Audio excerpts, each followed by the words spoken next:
How do you know if you have borderline personality disorder versus depression? That's what I'm going to talk about in this video today. I'm also going to give you some techniques to regulate your emotions. I'm Dr. Tracey Marks, a psychiatrist, and I make videos on mental health education and self-improvement. This video is based on a viewer question from Hayden Designs, and I'm going to read excerpts of the question. I'd love to see a video about the differences between depression and BPD. I feel they get mixed up so often, and I haven't come across a video or an article where it's explained or talked about. I'm currently undergoing assessments for re-diagnosis, but feel not only would I benefit, but so many other people. Thank you, Hayden Designs. The short answer to this question is you can have both disorders at the same time. Borderline personality disorder is part of your makeup that's always present. I defined borderline personality disorder and go through the criteria for it in this video. There's a link in the corner as well as in the description. So if you don't know what borderline personality disorder is, watch that video. But suffice it to say that with borderline personality disorder, you get an unstable mood that can go up and down. And with the ups and downs, they can be very dramatic. So it's more about a dramatic expression of your emotions rather than the experience of a depressive episode that lasts for 2 weeks. With borderline personality disorder, your mood or emotions can fluctuate quickly within hours or even minutes. And if you become very upset and even tearful or feel like you want to self-harm, it doesn't have to mean you're depressed. Upset is not the same as depression.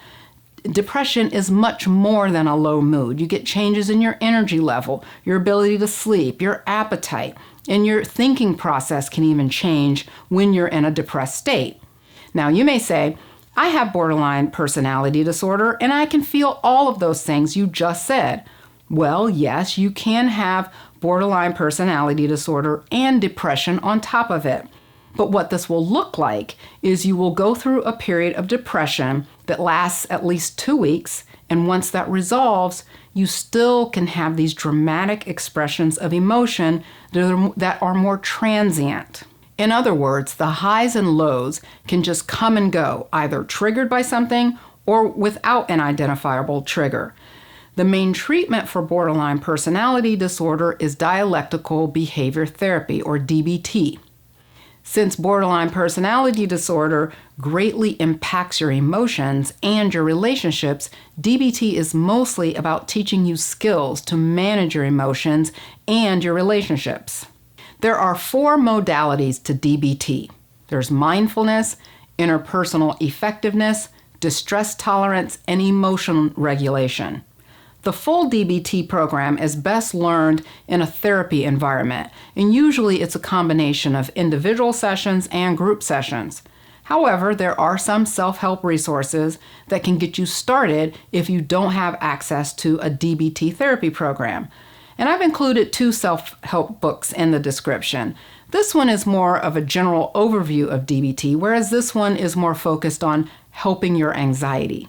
DBT uses many ways to develop coping skills, and 2 techniques for regulating emotions are checking the facts and accumulating positive experiences that you can fall back on to counter your negative emotions. Let's look at checking the facts. When something happens that causes you to have an unpleasant emotion like frustration, upset, or anger, you can review the facts of the situation to see if you overreacted to this. Ask yourself these questions. What event triggered your emotion? What assumptions did you make about the situation? Or how did you interpret the situation? Did the intensity of your emotions match the facts of the situation, or did your emotions match the assumptions you made about the situation? Here's an example. Your partner has spent the whole weekend inside the house and says, I feel like I need some fresh air and I need to go outside and do something. I think I'm going to go to the gym. You wanted to cuddle on the couch and watch a movie, but you never told him this. This was just something you were thinking about in your head. So when he tells you that he wants to go to the gym, you say, I can't believe you don't want to spend time with me. Are you saying you're sick of me because you've been with me all weekend? Your partner says, I just want to get some exercise and go outside. You're not my mom. I'm tired of you getting mad at me whenever I try to do something without you. The argument continues, and you end up with your partner leaving the house angry, and you feel rejected and hurt. Now let's check the facts of this interaction. Your partner says he wants to go to the gym because he's been inactive all weekend. You assumed your partner wants to leave because he's sick of you. You made wrong assumptions about what your partner was thinking. He didn't say that he was sick of you. He said that he was sick of being in the house. You felt intensely hurt and rejected from him wanting to leave the house. That reaction doesn't match the fact that he said he wanted to get some exercise. So your reaction came from a wrong assumption rather than reacting to what he actually said. You read his mind, but you read it wrong.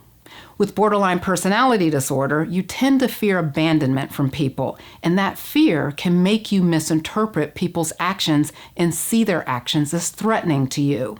So this exercise analyzes your emotions in a way that help you react differently in the future. You want to write down this process of checking the facts and keep a journal of this so that you can go back and look at these examples.